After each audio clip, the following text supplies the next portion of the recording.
Okay, I should probably show you this. On the inside of the rotor where this bearing goes, there's a kind of a space. That should be chock full of grease.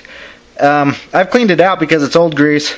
And now I'm going to take some of that that grease that I had, the new grease, and I'm going to repack that. So I'm going to put a bunch in there so that stays nice and lubricated. You can kind of see here on the axle housing, there's a black line. That's where the axle housing is getting kind of hot. So I've got to make sure it's really greased up to prevent any damage there. Alright, one thing I forgot to do before I started putting this back together was put the shock on. So I'm going to do that now before I get too far along, just in case I have to pull things apart. I think you'd be able to get this on just fine even if you reassembled the whole rotor and everything. But just keep that in mind. Okay, I'm ready to put the auto locking hub clutch assembly back together. And I don't know if you can see in there real great, but it's packed full of grease. This is the first bearing that goes in there. And remember, it's tapered side. The side tapers down this way, it goes in first. So I'm just going to grease this up a little bit. Actually a lot.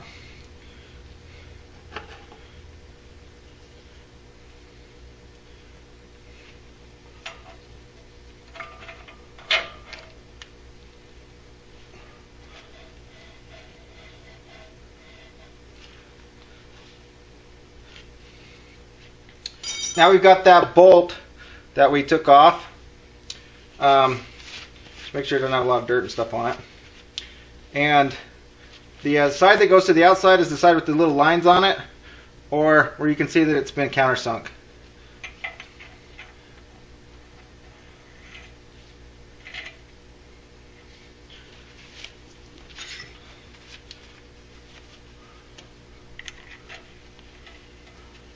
Use this Allen wrench to help it go on there.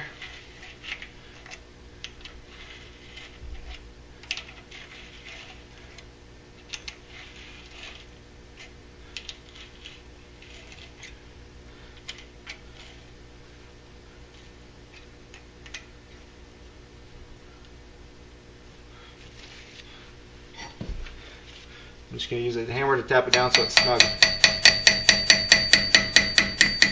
And put it in about the same position that I had it when I took it off. Now you got the locking washer. And there's two different sides to this. So if I put it in there, and you can see here that the screw holes don't line up. So I've got to take it back out and flip it over.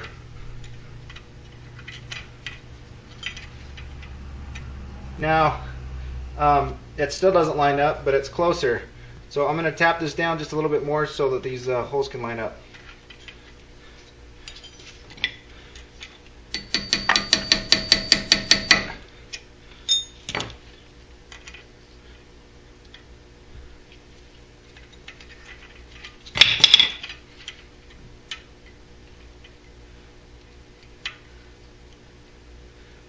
And that's pretty close there. Okay, just so in case you didn't know, if you got the same type of screws that I did, a 2.5 millimeter Allen wrench is what you need to put them back on with.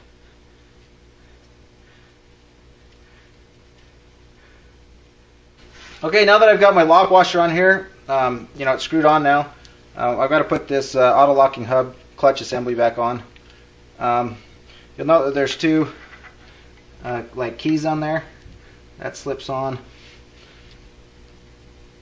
to that axle housing so that it don't move.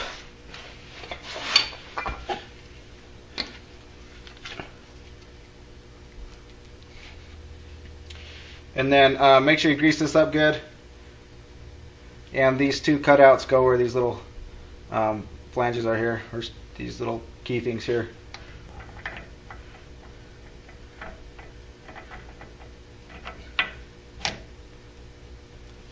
There you have it there. And now we have to put the little locking rings back on.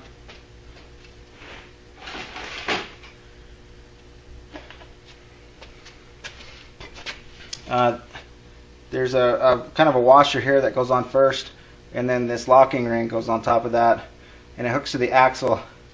You'll notice on the axle there's a threaded hole, and that's so you can get a bolt, put it in there, and then get something to pry that axle out a little bit to get these rings on. I'll probably won't show you how to do this on the camera just because it might take me a little while, especially if I'm trying to do it by myself. I might need to get somebody to help me clip these back on. So however you got to put these on, good luck with it. Okay, I went ahead and got that snap ring back on there with the washer. So the hub assembly, or the auto locking hub assembly, is pretty much done. I'm going to wait until I get the brake caliper on before I put the rest of this together. If you've never done a brake caliper before, basically this gives so much space between here, so it's kind of hard to get in or put it back on unless you move this back over. So all you have to do is just go in there and squeeze it back over.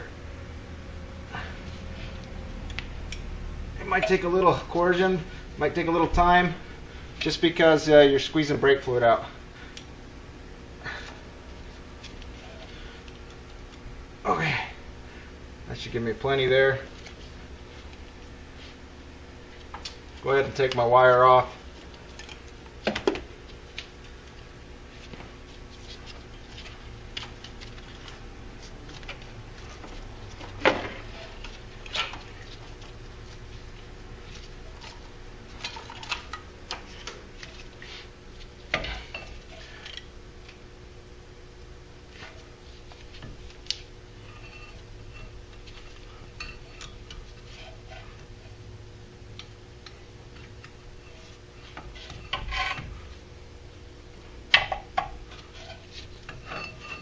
Squeeze it down just a little bit more, it looks like.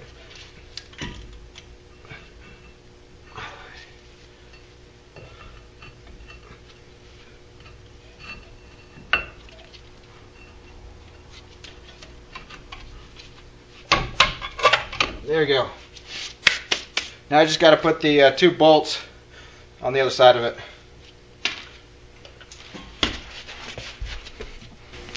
Okay, so I got the brake caliper back on, and pretty much done with this, really. The only thing I got to do now is put the cover back on the auto locking hub. I'm going to repack it full of grease. You know, just be real generous with this. Just put it on there real good.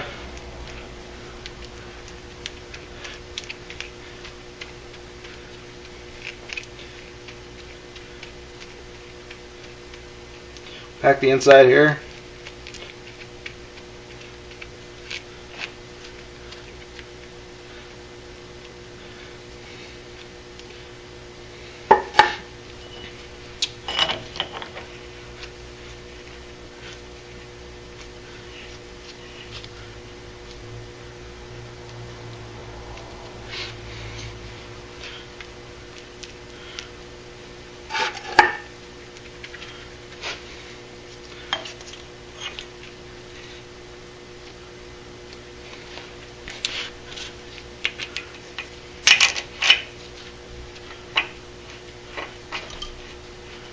Okay, and that's it. I'm just going to put all these bolts back on there and then put the tire back on.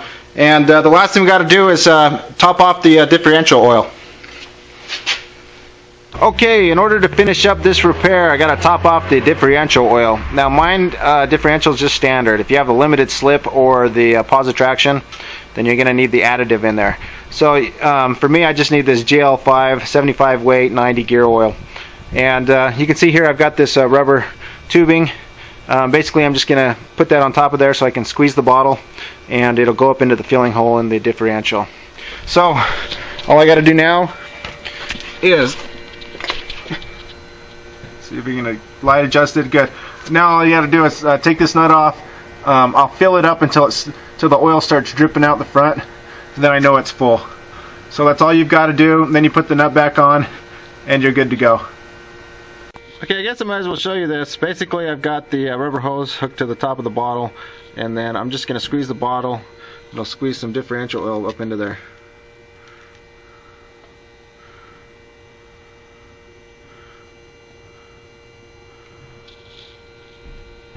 This can take a lot of time if you're filling it for the first time. I'm just topping it off. It still might take a little while. If you have a oil pump, it's going to be a lot faster, but I don't want to buy one like I said, so this method will work fine for me. So that's pretty much it. I don't think you really need to see anything else on that. Alright, you can see there I'm dripping a little bit. That means that it's full. Now I just got to put the nut and washer back on, and we're done. We can take your car for a test drive and see how it goes. Alright, so we're in the Rodeo now that it's been repaired, and there's a couple things that we need to check on it. Basically, I just want to do some tight turns here, so I'm going to do that. We're just listening for any clicking or grinding or anything like that. I was going to show you before, but it really wasn't doing it too bad. It was like hit and miss. So I'm just going to show you now.